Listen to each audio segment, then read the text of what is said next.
Hello students, how are you. 5वीं class वाले अपनी एसएस की बुक निकालें और हम आज आपको पाठ नंबर 2 पढ़ाएंगे। एसएस की बुक निकालें और पाठ नंबर 2 मानचित्र अध्ययन। इसमें है मानचित्र। देखो मानचित्र क्या होता है उसके बारे में बताएगा। इसमें मानचित्र किसी चपटी सतह पर संपूर्ण पृथ्वी या उसके किसी भाग को दर्शाता है।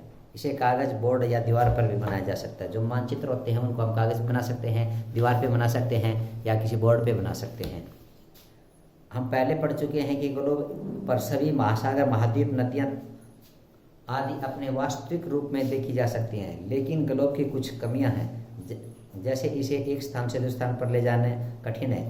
ग्लोब पर किसी स्थान विशेष की विस्तृत जानकारी नहीं दी जा सकती, क्योंकि ग्लोब पर केवल पूरी पृथ्वी को एक साथ ही दर्शाया जा सकता है। अब जो ग्लोब है उसके अंदर हम छोटी छोटी चीज़ों को नहीं देख सकते हैं, क्योंकि वो ग्लोब जो है पूरी पृथ्वी का एक ही साथ बनाया जाता है। और जो मानचित्र होते हैं वो हम किसी भी जगह का, किसी भी स्थान का अपना अलग से बना सकते हैं।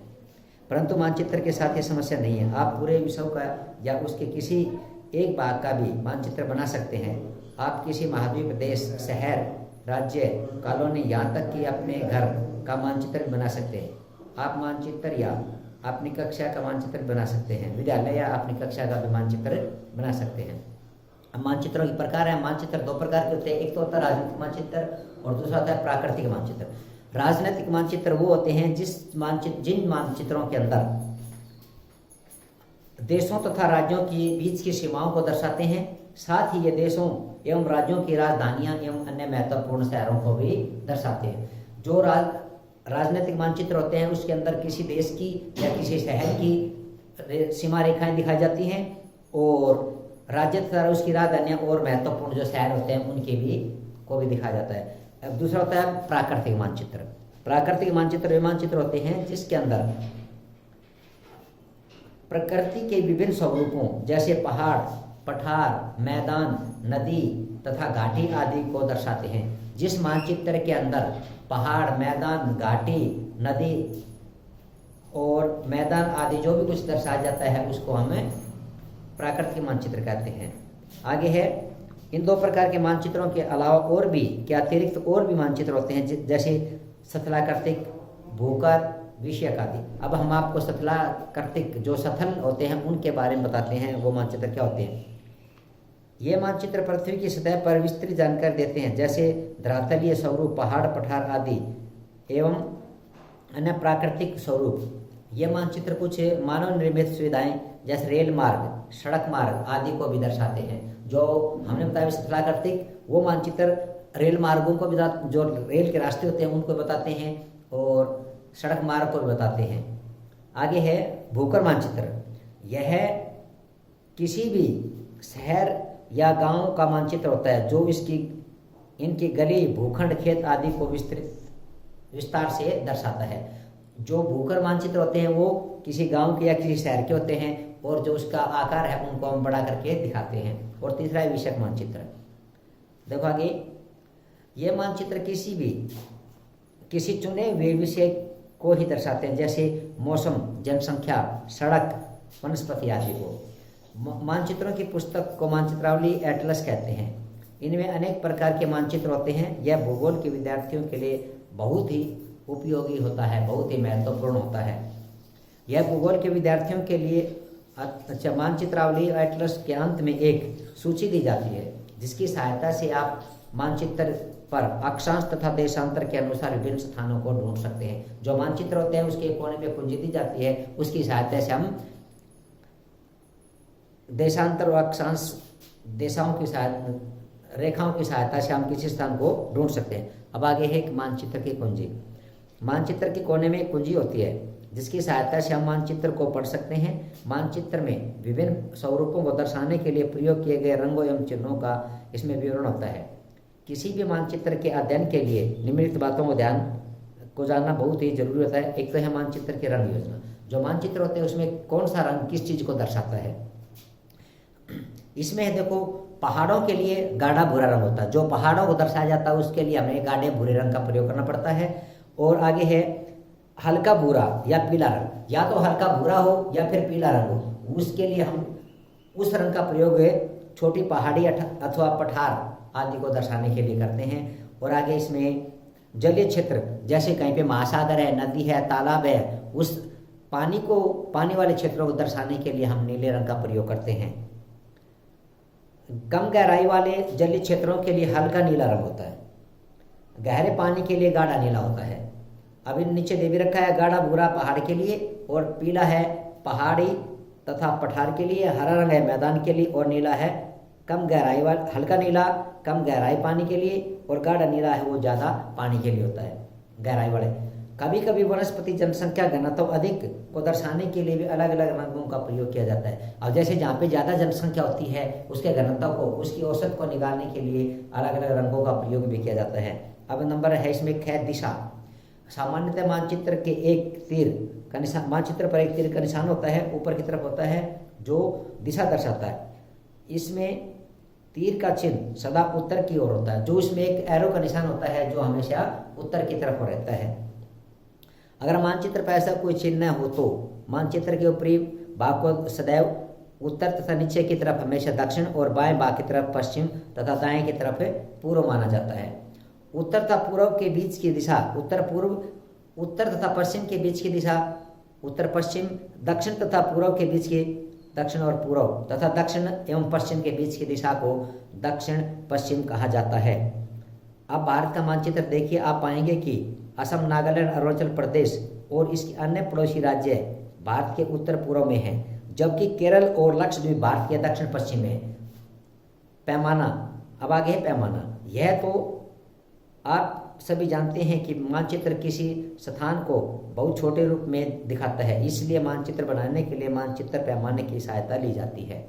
अब मानचित्र पैमाना होता क्या है? मानचित्र पैमाना पृथ्वी पर वास्तविक दूरी और मानचित्र पर दूरी का अनुपात होता है। पैमाने को हमेशा मानचित्र के ऊपरी या निचले भाग में दर्शाया जाता है। मानचित्र पैमाना एक कथन के रूप में भी दिया जाता है। जैसे 100 किलोमीटर के लिए हम 1 सेंटीमीटर का प्रयोग करते हैं। जैसे हमें 100 किलोमीटर की दूरी दिखानी है, उसके लिए हम अपने पैमाने के अंदर 1 सेंटीमीटर को मान लेंगे, वो 1 सेंटीमीटर 100 किलोमीटर की दूरी को दर्शाता है। और इसी प्रकार इसमें है, या फिर हम 500 किलोमीटर के लिए भी 1 सेंटीमीटर का प्रयोग कर लेते हैं, इससे पैमाना कथन कहते हैं। इन दो कथनों के में प्रथम कथन के अनुसार मानचित्र 1 सेंटीमीटर पर पृथ्वी 100 किलोमीटर के बराबर है और दूसरे में 1 सेंटीमीटर 500 किलोमीटर के बराबर है। मानचित्र को वृहद पैमाना मानचित्र तथा लघु पैमाना मानचित्र में बांटा जा सकता है। इस विभाजन के आधार पर मानचित्र पर दिखाए जाने वाले धरती के क्षेत्रों का आकार होता है। विश्व मानचित्र, महाद्वीप मानचित्र, देश का मानचित्र लघु पैमाना मानचित्र है, क्योंकि इसमें पृथ्वी का बहुत बड़ा क्षेत्र एक छोटे रूप में दर्शाया जाता है। किसी शहर या गांव या स्कूल का मानचित्र वृहद पैमाना मानचित्र कहलाता है, क्योंकि इसमें अपेक्षाकृत एक छोटे स्थान को मानचित्र पर दर्शाया जाता है। आप अब एक उचित पैमाने का चुनाव कर अपनी कक्षा का मानचित्र बना सकते हैं। संकेत, अगर आपकी कक्षा 12 मीटर लंबी और 10 मीटर चौड़ी है तो उसके लिए आप 1 मीटर के लिए 1 सेंटीमीटर ले सकते हैं। मानचित्र पर आपकी कक्षा का माप होगा 12 सेंटीमीटर लंबाई तथा 10 सेंटीमीटर चौड़ाई। अधिकांश मानचित्रों के ऊपर या नीचे में एक सीधी रेखा दर्शाई जाती है। यह रेखा छोटी इकाई सामान्य सेंटीमीटर में बटी होती है और वास्तव में जो लंबाई की माप पृथ्वी पर होती है उसे इस पर लिखा जाता है, जैसे मीटर या किलोमीटर। इसे रेखीय पैमाना मानचित्र कहते हैं। मानचित्र पैमाने को दिखाने की यह एक अन्य विधि है। इसमें की सहायता से हम पृथ्वी पर दो स्थानों के बीच की दूरी, वास्तविक दूरी जान सकते हैं। मानचित्र पर दो स्थानों के बीच की दूरी एक पटरी या रोलर द्वारा भी मापी जा सकती है। अगर आप सीधी दूरी है, इसके आकाशीय दूरी कहते हैं। इसी प्रकार यदि यह दूरी रेल या सड़क दूरी हो तो हम इसे एक धागे या कागज की पट्टी की सहायता से माप सकते हैं। आगे है इसमें जैसे मानचित्र चिन्ह है सीमा रेखा, अंतर्राष्ट्रीय शहर, राज्य शहर आदि, सड़क, रेलवे लाइन, नदी, राजधानी एवं अन्य शहरों को मानचित्रों में दर्शाने के लिए कुछ चिन्हों का प्रयोग किया जाता है। मानचित्र में ही इन चिन्हों की कुंजी दी जाती है। इनकी सहायता से हम मानचित्र दर्शाने विभिन्न अवयवों को आसानी से और तुरंत देख सकते हैं। इन्हें परंपरागत चिन्ह कहते हैं। इन्हें क्या कहते हैं? परंपरागत चिन्ह। नीचे दिए गए कुछ भारतीय सर्वेक्षण विभाग के स्थलाकृतिक मानचित्र के प्रयोग किए जाते हैं। आपने देखा कि मानचित्र के विभिन्न कुंजियाँ कितनी महत्वपूर्ण हैं। अब एक मानचित्रावली ले और इसमें दिए गए विभिन्न चित्रों का अध्ययन उनकी कुंजी की सहायता से करें। अब आपका ये पाठ तो कंप्लीट हो गया है, हम इसके बारे में और बता देते हैं। अब तो मानचित्र होते हैं दो प्रकार के, मानचित्र है दो प्रकार के। मानचित्र दो प्रकार के हैं, दो प्रकार के होते हैं। जैसे एक तो है हमारा राजनैतिक,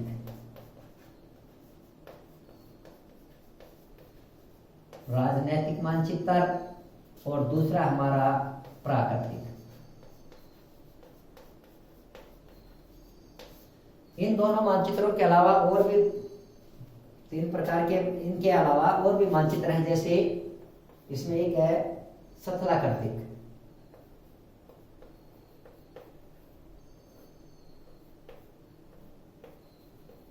स्थलाकृतिक, और एक और है इसके अंदर भूकर, और एक है विषक। इस प्रकार के और भी मानचित्र होते हैं। और इनके अलावा जैसे गांव है, जनसंख्या है, उनके बारे में दिखाए गए हैं, वो अलग से है। अब एक होती है जैसे मानचित्र की कुंजी होती है, मानचित्र में रंग की योजना होती है। जैसे मानचित्र में रंग योजना। अब मानचित्र के अंदर हम विभिन्न रंगों को या विभिन्न अवयवों को दर्शाने के लिए, विभिन्न स्थानों को दर्शाने के लिए, जगह को दिखाने के लिए हम विभिन्न रंगों का प्रयोग करते हैं। और इसमें आगे आ जाते हैं कि पैमाना, मानचित्र पैमाना भी होता है। इस प्रकार आपका एक लेसन कंप्लीट हो गया है।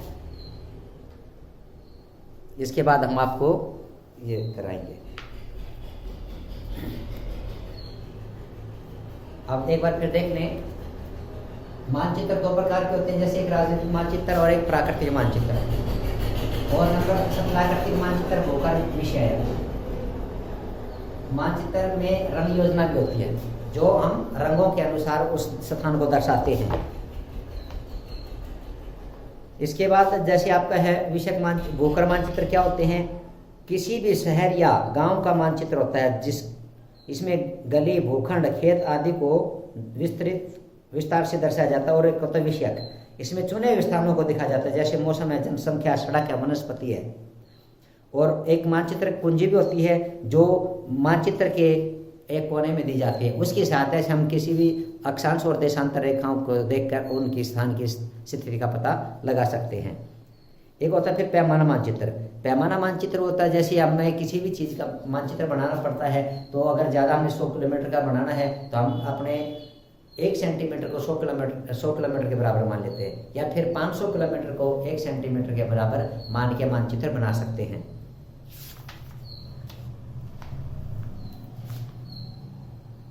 मीटर या किलोमीटर पर मापे हुए मानचित्र को हम रेखीय पैमाना आरेख भी कहते हैं। आरेख होता मानचित्र। और एक इसमें परंपरागत चिन्ह या मानचित्र चिन्ह भी। अब परंपरागत चिन्ह क्या होते हैं? सीमा रेखा, अंतर्राष्ट्रीय, राज्य, शहर आदि, सड़क, रेलवे लाइन, नदी, राजधानी एवं अन्य शहरों को मानचित्रों में दर्शाने के लिए कुछ चिन्हों का प्रयोग किया जाता है। मानचित्र में इन चिन्हों की कुंजी दी जाती है। इन चिन्हों की सहायता से हम मानचित्र में दर्शाए विभिन्न अवयवों को आसानी से और तुरंत देख सकते हैं। इन्हें परंपरागत चिन्ह कहते हैं। इनको क्या कहते हैं? परंपरागत चिन्ह। आज का लिए आपका इतना ही है। इसके बाद हम इसकी क्वेश्चन आंसर लिखवाएंगे। आप इस पाठ को ध्यान से पढ़ना और जो कुछ दिया है उसको याद करना है।